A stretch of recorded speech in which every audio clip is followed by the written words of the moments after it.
क्योंकि आज G20 leadership summit का दूसरा दिन है। एक बहुत खूबसूरत दिन, क्योंकि आज राजघाट में श्रद्धांजलि देकर तमाम राष्ट्राध्यक्ष शुरुआत करने वाले हैं अपने दिन का लीडरशिप समिट में। आज वन फ्यूचर थीम रहेगा अगले सेशन का। लेकिन इससे पहले ब्रिटिश प्रधानमंत्री ऋषि सुनाक अक्षरधाम मंदिर पहुंचे हैं। स्वामीनारायण मंदिर में वो इस वक्त पूजा कर रहे हैं, अभिषेक कर रहे हैं, और हमारे सहयोगी वहां से संजय जुड़े हुए हैं लगातार। सुरक्षा के जो इंतजाम किए गए हैं, दिल्ली पुलिस ने जिस तरह से पूरे, अगर आप देखें संजय, सुरक्षा बहुत बड़ी चुनौती है। आपने डाउनिंग स्ट्रीट की बात की, वहीं पर अगर आप देखें तो यूएस के जो प्रेसिडेंट आते हैं उनकी पूरी टीम रहती है। उनके साथ कोऑर्डिनेशन करते हुए हर मुमकिन व्यवस्था करना, सुरक्षा के इंतजाम करना, वो भी राजधानी दिल्ली में बड़ी चुनौती थी। और पहला दिन सफल पूरी तरह से निकल गया है। दूसरा दिन आज अक्षरधाम मंदिर पहुंचे हैं ऋषि सुनाक, और वही तस्वीरें हम सिक्योरिटी वाली दिखा रहे हैं जब उनका कैवलकेड पहुंचा। जी हाँ, बिल्कुल। यहाँ से हमारे कैमरामैन संजय जो दिखा रहे हैं उसे देखकर हमें लग रहा है कि वहां से सिक्योरिटी नीचे उतर गई है अक्षरधाम की सीढ़ियों से।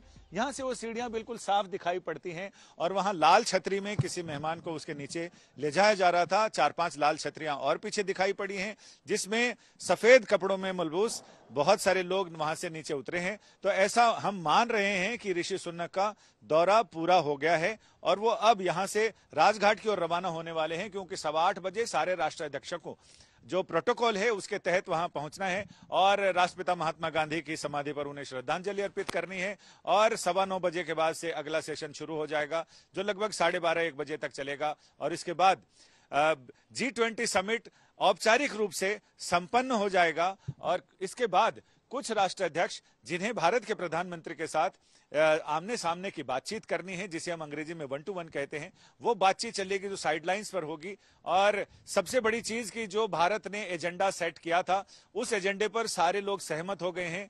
G21 बड़ी शुभ संख्या होती है भारतीय वांग्मय में अगर बात करें तो। G21 में वो सारे गोल्स हमने अचीव कर लिए हैं, जो गोल्स जिन्हें लेकर G20 की समिट यहाँ पर, सम्मेलन यहाँ पर आयोजित किया गया। तो यानी कुल मिलाकर बहुत सफल सम्मेलन रहा है। और इसमें तमाम राष्ट्राध्यक्ष अब उन्हें सम्मेलन की औपचारिक रूप से समापन के बाद फिर वो 1-2 जगह जहां उनकी इच्छा है वहां जाएंगे और वहां का दौरा करेंगे। जैसे हुमायूं का मकबरा है, या कुछ लोग ताजमहल जाने वाले हैं, कुछ लोग कुतुब मीनार भी देखना चाहते हैं। तो ऐसे में कुल मिलाकर जहां तक सुरक्षा की बात है, तो सुरक्षा की बात, एक तो भारत की सुरक्षा एजेंसियों का विदेश की सुरक्षा एजेंसियों के साथ तालमेल, उनकी इच्छा के अनुरूप, उनकी जरूरतों के अनुरूप उसे पूरा करना, यह सच में बड़ी चुनौती है। और भारत ने अपनी क्षमता, अपनी शक्ति, अपना ज्ञान और अपनी भावना पूरी दुनिया को बता दी है कि वो क्या चाहता है। वसुधैव कुटुंबकम के साथ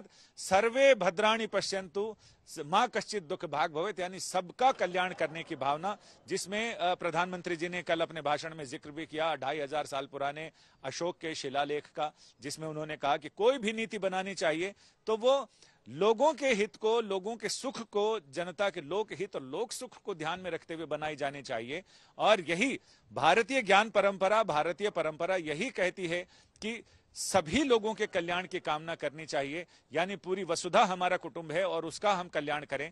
और यही वजह है कि आज पूरी वसुधा खतरे में है। पर्यावरण का खतरा किसी एक देश या किसी एक ध्रुव या किसी एक महादेश का नहीं, पूरी पृथ्वी का है। तो ऐसे में हमें कल्याण पूरी पृथ्वी का सोच के चलना चाहिए।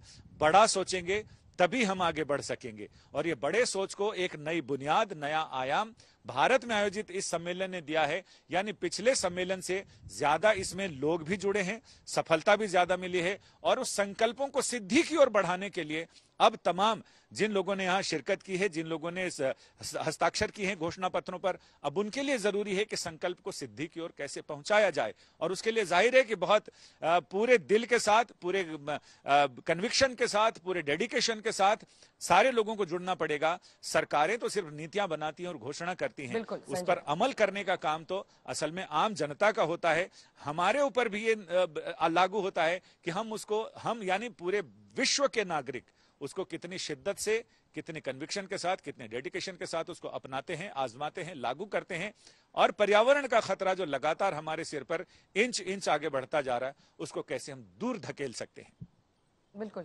और देखिए, आपने आस्था, विश्वास, हिंदू धर्म की बात की। ये जो स्वामीनारायण सेक्ट है वो अहमदाबाद में बहुत भव्य अक्षरधाम मंदिर है, यहाँ पर भी भव्य मंदिर बना। लेकिन इन मंदिरों में आपने बात की सनातन की, कैसे दूसरों के कल्याण की, तो दो बातें जोड़ती है। एक तो डॉक्यूमेंट में भी ये साफ लिखा गया है, जैसा जनरल मेस्ट्रॉन बता रहे हैं, कि हर धर्म शांति सिखाता है। शांति ही पहला और आखिरी मकसद है हर धर्म का। स्टीव जॉब्स याद आते हैं मुझे ऐसे वक्त पर। देखिए, ऋषि सुनाक की तस्वीरें आप देख रहे हैं बीते दिन के डिनर की।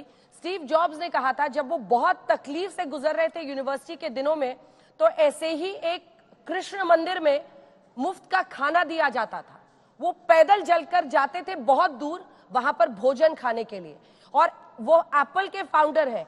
ऐसे बड़े बड़े दिग्गजों ने सनातन धर्म की शक्ति, उसके महत्व को, और जो वो सिखाता है सबके कल्याण की बात, उसको बहुत करीब से महसूस किया है। ऋषि सुनाक तो हमेशा खुद ही कहते हैं कि वो एक प्राउड हिंदू है, हिंदू धर्म को अपनाया हुआ है, और ऐसा ही स्वामीनारायण सेक्ट भी जन कल्याण की बात करता है। वहीं पर ऋषि सुनाक इस वक्त पूजा कर रहे हैं, तस्वीरें आते ही आपको दिखाएंगे। लेकिन अब बात राजघाट की करते हैं। 8:15 बजे राजघाट विदेशी मेहमानों को पहुंचना है, अभी तक की मिली जानकारी के मुताबिक, जहां वो महात्मा गांधी को श्रद्धांजलि देंगे। तमाम विदेशी मेहमान महात्मा गांधी को श्रद्धांजलि देंगे। 8:15 से लेकर 9 बजे तक वो राजघाट में पहुंचेंगे, जिसके बाद वहां से वो सीधा प्रस्थान करने वाले हैं भारत मंडपम के लिए।